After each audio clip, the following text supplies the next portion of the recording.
rush pulled along the street as people continued to run. Many of them were cars. A great ball of fire, smoke started billowing out. There was a voice in the Secretary Rumsfeld, a huge explosion. We can see a cascade of sparks.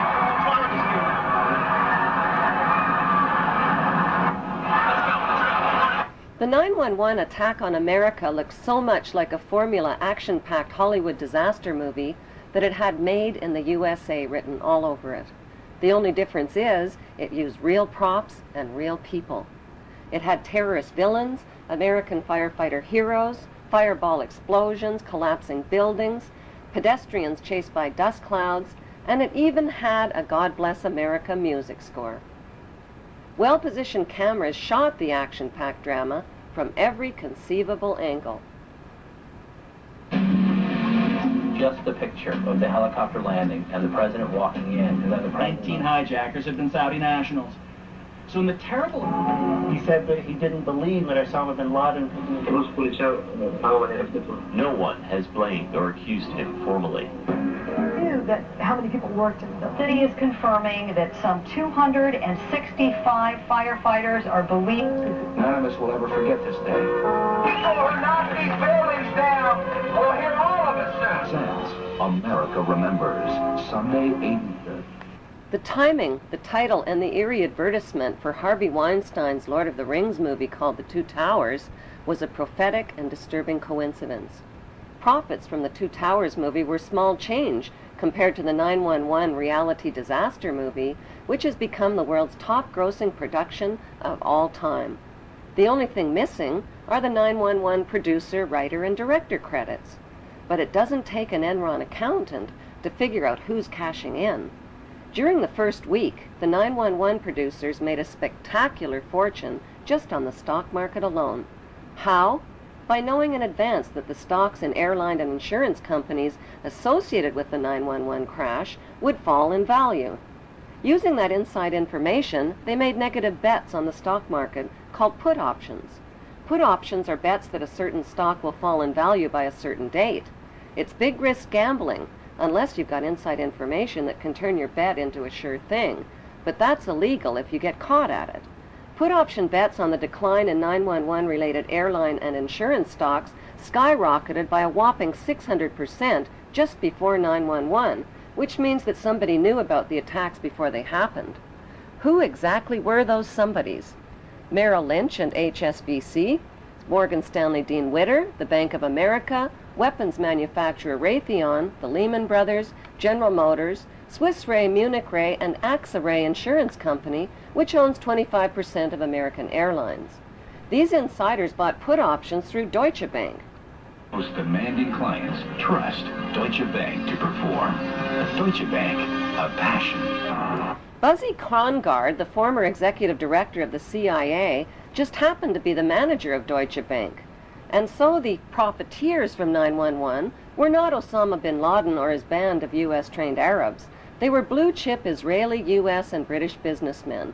Within the first week, the 911 producers sucked up $40 billion in box office profits from U.S. taxpayers who were hypnotized, terrorized, and traumatized by the infinite reruns. Think of it as a conspiracy theory true or false test. A. When George W. Bush started his first oil company, who helped fund it?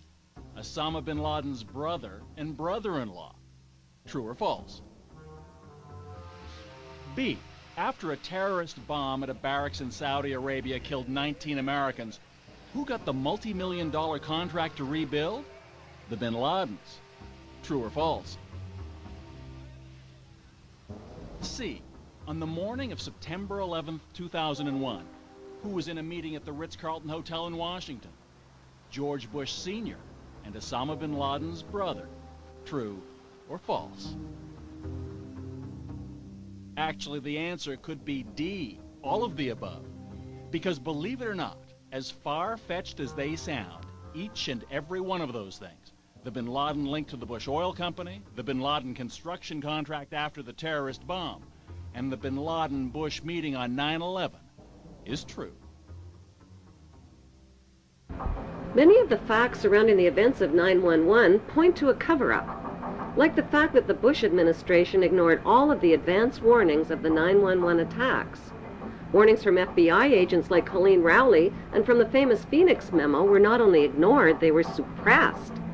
FBI Deputy Director John P. O'Neill quit his job when his investigation of Osama bin Laden was blocked.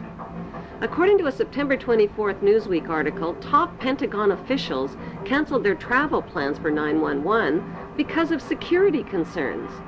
While the American public were sitting ducks, all of America's political, military, and corporate VIPs were kept out of harm's way.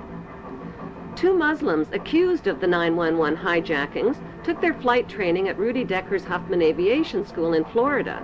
Rudy Decker's is linked to the CIA and drug smuggling through Carib Air and Britannia Aviation, which shared the same small Venice airport with Decker's.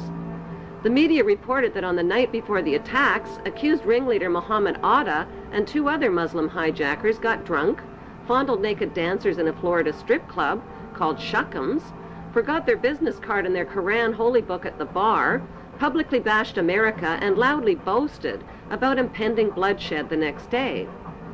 Would devoted and highly secretive Muslim hijackers risk their planned mission by attracting so much negative attention? And why were they in Florida instead of Boston the night before their suicide flights? On the early morning of September 11th, 19 Muslim men well known to intelligence and security agencies supposedly waltzed past airport security checks, boarded 4 passenger planes, and turned them into deadly missiles without even a hitch.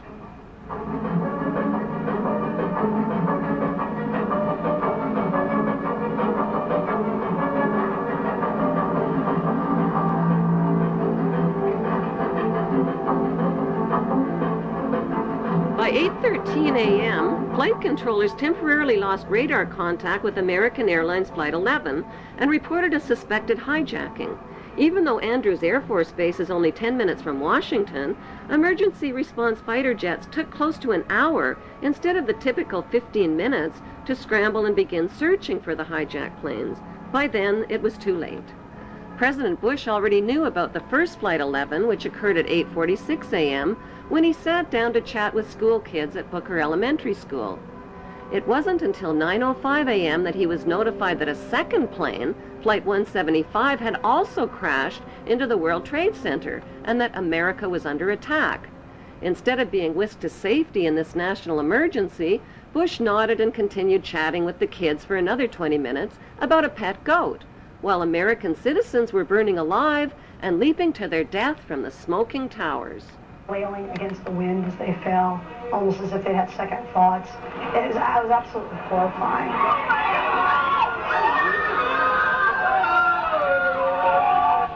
And you don't have to be a conspiracy theorist to wonder exactly what President George W. Bush knew about the attack, and when he knew it. According to the official White House version, it was at this moment in a Florida classroom that Bush learned the second plane had hit the World Trade Center and that the U.S. was under attack. But here's what George Bush himself said.